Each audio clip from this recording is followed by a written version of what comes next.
Most people walk out of that appliance store with the wrong washing machine, and they don't find out for about 6 years.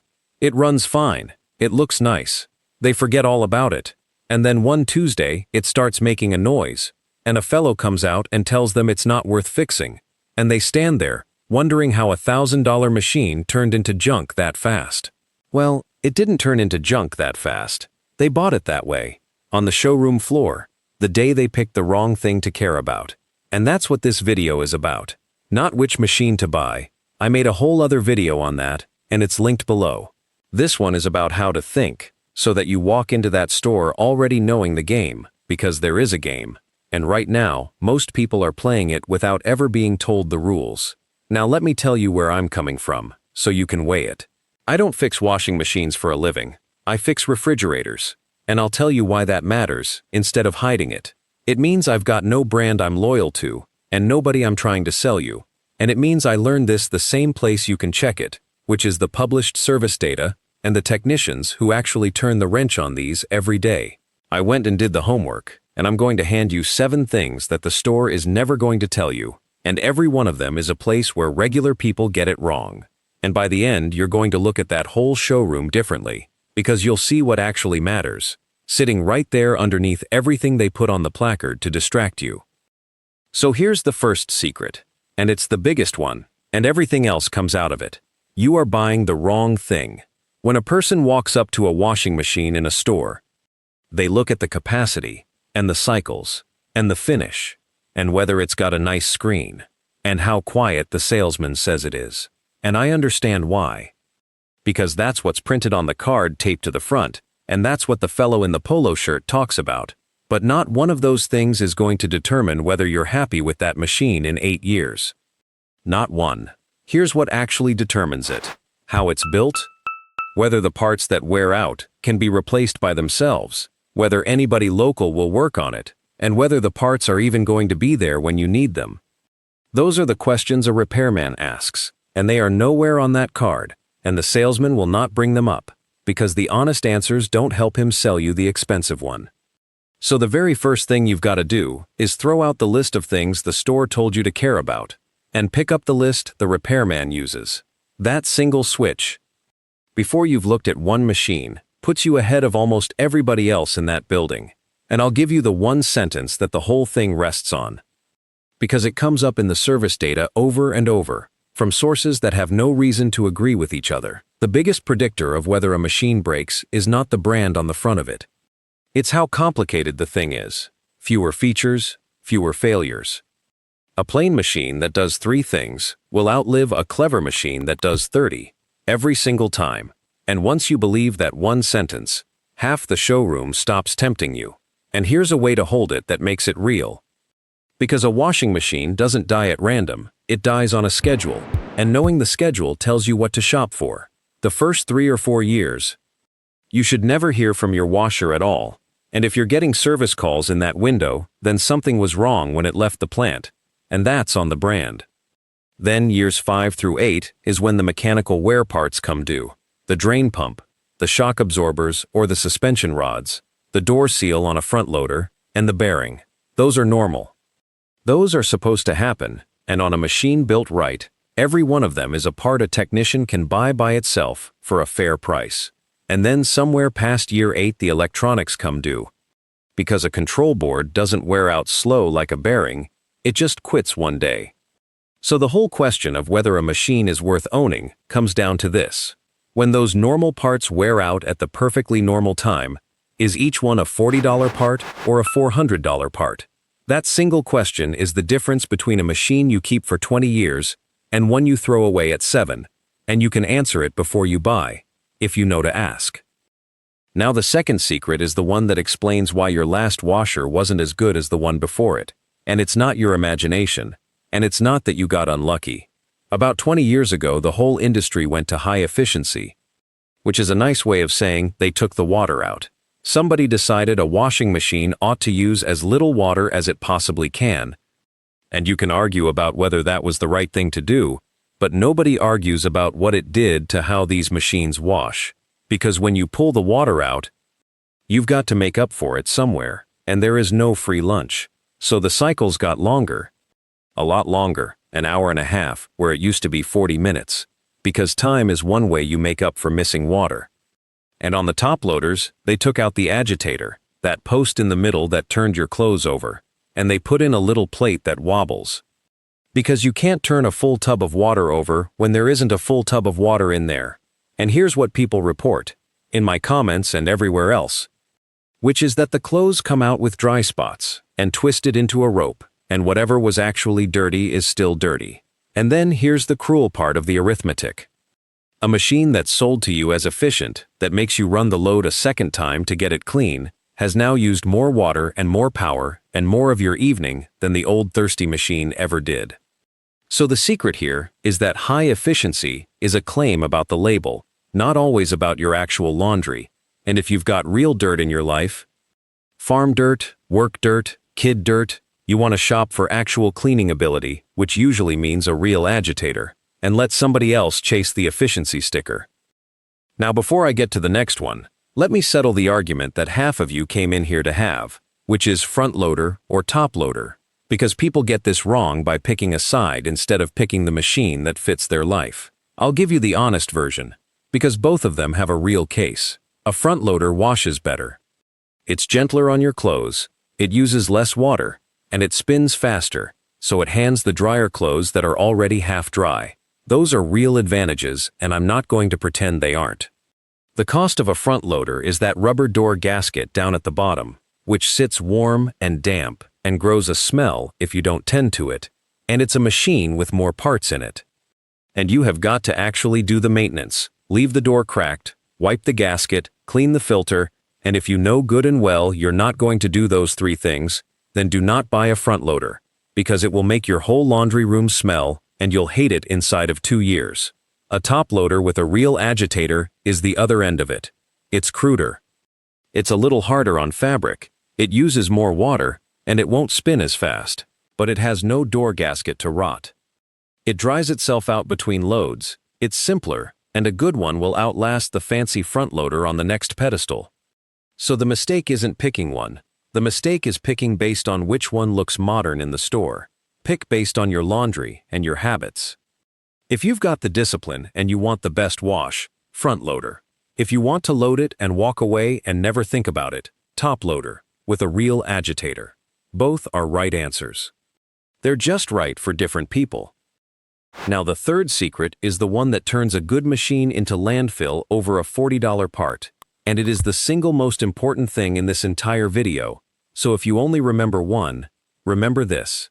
Every washing machine spins a heavy wet load at high speed, and there's a bearing in there carrying all of that weight, and bearings wear out. That's normal. That's a bearing doing its job for years. On a machine that's built right, when that bearing finally goes, a technician presses the old one out and presses a new one in, and the part costs about what a nice supper costs. That's how it's supposed to work. But here's what a lot of manufacturers did instead. And they did it on purpose. They pressed that bearing into the outer tub at the factory. And then they sell that whole outer tub as one welded piece. So now the bearing isn't a part you can buy. It's welded inside a much bigger, much more expensive part. And that $40 bearing is now a $400 tub assembly. Plus hours of labor to take the machine down to the frame and build it back up. On a washer that cost $800 new and is 7 years old. Not one honest technician is going to tell you to spend that, so the machine goes to the curb. The motor's fine, the board's fine, everything else is fine, and it's junk, over a bearing, because of how they chose to package it. So here is the one question that will save you more money than anything else I tell you today. Before you buy any washing machine, and especially any front loader, ask whether the tub bearing is available as a separate part, or whether it only comes with the outer tub. Now the salesman won't know. And that's all right, it's not his fault. But call a repair shop and ask them. Because that one answer tells you whether you're buying a machine you can keep for 20 years, or a machine with a hidden expiration date stamped somewhere around year 6. That question is not on the card. It is the most important thing about the machine. And I want to be fair about why they build them this way. Because it isn't only greed. It's cheaper to manufacture a sealed welded tub than one that bolts together to be serviced. And it lets them make the machine lighter and quieter too. So the company saves a few dollars building it, and you pay $400 for it 7 years later, and that trade got made in a boardroom you weren't invited to. The good news is that the machines built the old way, where that tub comes apart and the bearing is its own part, still exist. They tend to be the plainer machines and the commercial grade ones, and they cost a little more upfront, and that upfront money is the cheapest insurance you will ever buy, because it's the difference between a repair and a replacement the day that bearing finally goes. Now the fourth secret is about capacity, and it's the one people get wrong at the store, because bigger always sounds better standing there in the aisle. Everybody wants the biggest tub. The salesman points at the big numbers. 5 cubic feet. Wash a whole comforter. Do the family's laundry in one load. And it sounds wonderful. But there are two things nobody tells you about chasing capacity. The first is that a bigger tub in the same size cabinet usually means they made the tub walls thinner and the components lighter to fit it in there. And it means a bigger, heavier load swinging on that same bearing we just talked about. Bigger is more strain, not less. And the second thing is that most people do not actually wash comforters every day. You bought a machine-sized for the 2 times a year you wash a quilt, and you pay for that oversized drum on every single normal load for the rest of its life. And here's the capacity number that actually matters. The one you truly need to measure, and it's not the cubic feet, it's the doorway. Measure the door the machine has to come through to get to your laundry room, and the hallway, and the turn, because more delivery days go wrong right there than anywhere else. And I've heard from folks who bought the perfect machine and then watched 2 delivery men fail to get it through the bathroom door. Measure the space it's going into, and leave room behind it for the hoses and the vent so it's not crammed against the wall. Measure before you fall in love with a number on a card. The right capacity is the one that fits your actual laundry and your actual house, not the biggest one on the floor. Now the fifth secret is a number that actually is worth paying attention to, and hardly anybody knows to look at it, and it's free money once you do. It's the spin speed, the RPM. How fast the machine spins the water out at the end of the cycle. And here's why it matters. And it's got nothing to do with the washer and everything to do with the machine sitting next to it. The faster a washer spins, the more water it wrings out of your clothes before they ever go into the dryer. And your dryer is the appliance in your house that eats electricity. So a machine that spins faster hands the dryer clothes that are already half dry. And that dryer runs less, on every load, for the entire life of both machines. A front loader spins the fastest, 12, 13, 1400 RPM, and a good high-spin machine can genuinely cut your drying time and your power bill in a way you'll actually notice. So when everybody else is standing there comparing wash cycles they'll never use, you look for the spin speed, because that's the number that keeps paying you back quietly, month after month, long after you've forgotten what you spent. That's a real secret, and it's sitting right there in the specs, and the store has no reason to point at it, because it doesn't help them upsell you. Now I'll give you the honest other side of it, because there always is one. A machine that spins that fast has to be built solid and sitting level, or it'll walk across your floor and sound like it's trying to take off, and that's usually a sign of a cheap machine or a bad install, not a reason to fear high spin. And if your laundry room is right up against your living room or a bedroom, a very high spin can be loud for that minute or two at the end, so that's worth thinking about with where the machine is going. But for most people, in a garage or a laundry room or a basement, a faster spin is close to free money, and it's the number I'd have you chase instead of the capacity everybody else is chasing. Now the sixth secret is the shell game, and once you see it you cannot unsee it, and it's going to save you real money. You walk into that store and you see a dozen brands, and it feels like a dozen companies competing for your money. It is not. Behind most of those badges is a small handful of parent companies, and a lot of those machines are the same machine wearing a different name and a different price.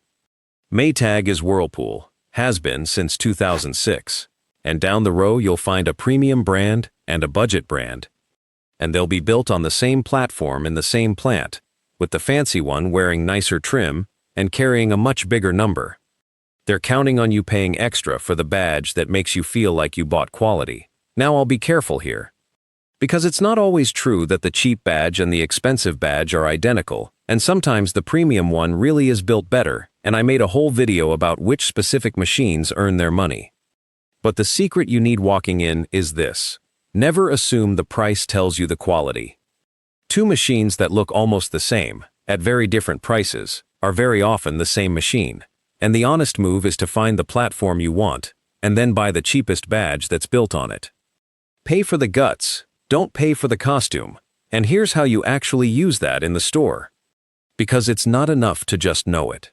When you find a machine you like, look at the spec sheet, the real one, not the marketing card, and note the tub size, the motor, the spin speed, the wash system. Then go down the row to the cheaper brand from the same parent company and find the one whose numbers match. When two machines line up that close on the specs, and the only real difference is the badge and a few $100s, you have just found one machine sold as two, and you buy the cheap one and put the difference in your pocket.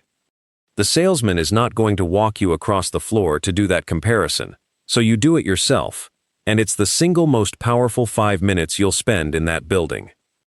And the seventh secret is the one that ties all the others together, and it's about the fellow in the polo shirt, and I don't say it to be unkind to him. That salesman's job is not to get you the machine that will serve you best for 20 years. His job is to sell a machine today. And on a lot of floors, he's working on commission or against a quota, which means the machine that's best for him and the machine that's best for you are two different machines. And he is standing between you and the truth with a smile on his face. He'll steer you toward the big capacity and the long feature list and the extended warranty, because that's where his number is. And here's a tell worth knowing. Because it's the one honest signal in the whole conversation. When he pushes the extended warranty on one particular machine unusually hard, that is often the company quietly telling you how likely that machine is to break and how much the repair is going to cost. The harder the warranty upsell, the more they're betting against the thing they're selling you. So listen for it. None of that makes him a bad man. It makes him a salesman. And his interests and yours only line up by accident, which is exactly why you walk in there already knowing what you want. So that the conversation is you telling him instead of him telling you. So now let me hand you the one thing that beats all 7 of these put together, and it's the thing I actually know cold, because it's the same on my side of the trade where I work every day. Before you buy any washing machine, any brand, any price, find out who is going to fix it. Not can it be fixed. Who? Which shop, in your town, with a phone number. Because that's the fellow who has to take the call when it breaks. And he's the one who has to look you in the eye and tell you the part's on back order, and he doesn't know when it's coming. And I've had to say that to people more times than I care to count, and it never gets easier. So call him before you spend the money, not after, and ask him 2 things. Ask if he works on that brand. And then ask which washer he'd put in his own house, because that man has no commission riding on the answer, and he's the one who'd have to come fix it. In 30 seconds on the phone, you'll learn more than a whole afternoon in that showroom will ever teach you, because a reliable machine that nobody local will touch is worse than an average machine with a good technician 20 minutes down the road. That is not on any spec sheet. And it is not in any survey, and it is the whole ballgame, and it's the one thing the store will never ever tell you. And this is where the brand actually starts to matter, but not the way the store means it. It's not that one badge washes cleaner than another. It's that some brands, you can get a part for the same day off any technician's truck. And some brands, the part ships from one warehouse in the whole country, and you're waiting 3 weeks with a pile of dirty clothes and a machine you can't use. Same failure, completely different week of your life. And it comes down entirely to how common the brand is and how the company treats the people who fix them. So when you make that call to the repair shop, that's the real thing you're finding out. Not just will he work on it, but can he get the parts, and how fast? Because a machine that's down for 3 weeks every time isn't reliable no matter what the survey said. And then whatever you end up buying, do a few small things and it'll last you years longer than it otherwise would. Leave the door or the lid open when it's not running, so the inside dries out, Because a machine that sits shut and damp is a machine that grows a smell and rots a gasket. If it's a front loader, wipe that door gasket dry and clean the drain filter. Because 5 minutes a week, there is the entire difference between a machine you keep and a machine you come to hate. And use about half the detergent you think you need, and I mean that, because most of what a technician finds inside a sick washing machine is soap that never rinsed out, sitting there gumming up the works. More soap does not mean cleaner clothes. It means a dirtier machine. And one more that surprises people, especially if you're out in the country like a lot of you watching this. Your water matters as much as your washer. If you're on a well, or you've got hard water, that mineral builds up inside the machine and on your clothes, and it'll shorten the life of the valves and the heater, and leave your laundry stiff no matter what machine you bought. A water softener does more for your laundry than the difference between a good washer and a great one, and nobody in that showroom is ever going to mention it, because they can't sell it to you. And if your hot water heater is at the far end of the house from the laundry room, that cold water sitting in the pipe is what your hot wash starts with, which changes what any machine can do for you. Know your own house. Because the best machine in the world is still working with the water and the plumbing you hand it. Now let me knock out a handful of the questions I get asked the most.